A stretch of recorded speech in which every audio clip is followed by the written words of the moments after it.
Bismillahirrahmanirrahim. Assalamualaikum warahmatullahi wabarakatuh. Alhamdulillah, saat ini kita sudah memasuki pertengahan bulan Ramadan. Semoga ibadah kita senantiasa diterima oleh Allah Subhanahu wa Ta'ala. Sahabat, pada tanggal 17 Ramadan, kita tentu mengingat adanya peristiwa besar, yaitu nuzulul Quran. Tapi apakah kita masih mengingat peristiwa besar lain yang juga terjadi pada saat itu? Ya, Perang Badar. Perang Badar ini terjadi pada 2 Hijriah atau 624 Masehi, bertepatan dengan turunnya Al-Quran atau nuzulul Quran. Kedua peristiwa ini diabadikan dalam Al-Quran, tepatnya surat Al-Anfal ayat 41. A'udzu billahi minasyaitonir rajim. Bismillahirrahmanirrahim. Wa ma anzalna ala 'abdina yaumul furqani yaumat taqal jam'an. Kami turunkan kepada hamba kami, yang dimaksud Allah turunkan Al-Quran di hari ini kepada Nabi Muhammad di hari Furqan, yang pada waktu itu terjadi bertemunya dua pasukan besar yang saling bertempur. Sahabat, Perang Badar merupakan awal perang dalam kapasitas besar yang dilakukan antara pembela Islam dan musuh Islam. Karena hebatnya peristiwa ini, Allah namakan hari terjadinya peristiwa tersebut dengan Yaumul Furqan, hari pembeda. Karena pada waktu itu Allah Subhanahu wa Ta'ala, zat yang menurunkan syariat Islam, hendak membedakan antara yang hak dengan yang batil. Di saat itulah Allah mengangkat derajat kebenaran dengan jumlah kekuatan yang terbatas dan merendahkan kebatilan meskipun jumlah kekuatannya 3 kali lipat.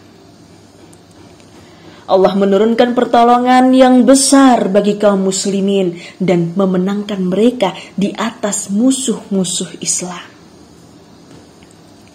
Nah, kemudian apa hikmah terjadinya Perang Badar? Yang pertama, jika dimunculkan kalimat Badar, maka di sini hadir nilai semangat mendekat kepada Allah. Kita bisa membayangkan pasukan muslim yang berjumlah 314 melawan 1000 orang lebih kaum Quraisy, tapi tidak mengurangi nilai semangatnya meskipun itu pada bulan Ramadan. Ini pelajaran penting. Sahabat-sahabat Nabi tiba di Ramadan, pertama kali mereka puasa tahun 2 Hijriah, langsung dihadapkan dengan pertempuran yang luar biasa, dan mereka tetap dengan semangat luar biasa. Sahabat-sahabat Nabi yang dijamin surga begitu semangat dalam ibadah membela Islam. Bagaimana dengan kita? Apa hikmah yang bisa kita ambil dari peristiwa ini? Yang pertama, introspeksi diri. Bagaimana kualitas ibadah kita? Apakah menjalankan puasa ini kita masih tetap bersemangat? Apakah kita hanya sering mengeluh dahaga dan lapar saja, tidak ada nilai-nilai kebaikan yang dapat diambil? Padahal secara kualitas menjalankan rutinitas kegiatan kita sangat jauh dengan Perang Badar. Ini perlu kita renungkan bersama. Yang kedua, dalam Perang Badar, yaitu mempertemukan pasukan besar yang dapat mewakilkan 2 gambaran. Yang pertama, gambaran kebaikan, dan yang kedua adalah gambaran keburukan. Pada konteks ini, menggambarkan kepada kita dalam menjalani kehidupan akan selalu dihadapkan dengan 2 hal yang bertentangan, yaitu hal baik dan hal buruk. Pelajaran terbesarnya adalah jika kita menjalankan kehidupan dalam posisi yang baik, maka untuk mencapai kebaikan itu kita akan dihadapkan dengan tantangan yang berwujud pada keburukan yang seakan-akan itu menguji kualitas kebaikan kita. Sebagai contoh dalam prakteknya, pada sebelum bulan Ramadan, kita asik dengan pekerjaan, lalai dengan ibadah, meninggalkan sholat. Namun pada bulan Ramadan, kita ingin menjadi pribadi yang lebih baik. Mengusahakan sholat jamaah, menghidupkan malam, tidak mau berkumpul jika dirasa itu kurang faedah, sehingga tantangan yang muncul yaitu orang di sekitar yang biasa berkumpul mengatakan, Ramadan menanda alim ya. Nah, itu bisa saja diartikan sebagai sindiran kepada orang ini.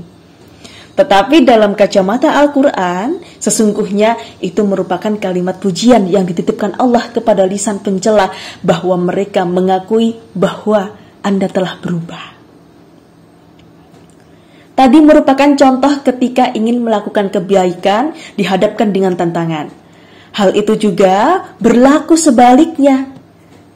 Jika sahabat suatu masa berperilaku yang buruk, maka sahabat akan dihadapkan dengan kebaikan-kebaikan yang mengingatkan sahabat supaya meninggalkan nilai-nilai keburukan. Maka hakikatnya bukan Allah yang menginginkan sahabat larut dalam keburukan, tapi Allah menginginkan sahabat meninggalkan keburukan itu untuk datang kepada kebaikan.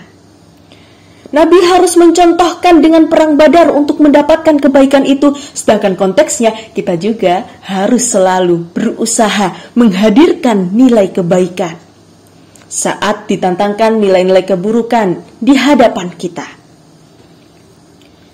Poinnya, jika mendapati keburukan dimanapun, maka cari lawan yang baik. Jika ada orang marah, kita bersabar. Jika ada orang memaki, kita memuji. Kita harus mampu menahan diri dari amarah, kebencian, dan kedengkian. Sahabat, dalam detik-detik berakhirnya bulan Ramadan, mari kita maksimalkan ibadah kita selama bulan suci Ramadan dan seterusnya. Seperti dulu, Nabi dan sahabat memberi tauladan semangat menjalani perang Badar dengan semangat mengejar kebaikan. Akhirul kalam, wallahu muwaffiq ila aqwamit thoriq. Wassalamualaikum warahmatullahi wabarakatuh.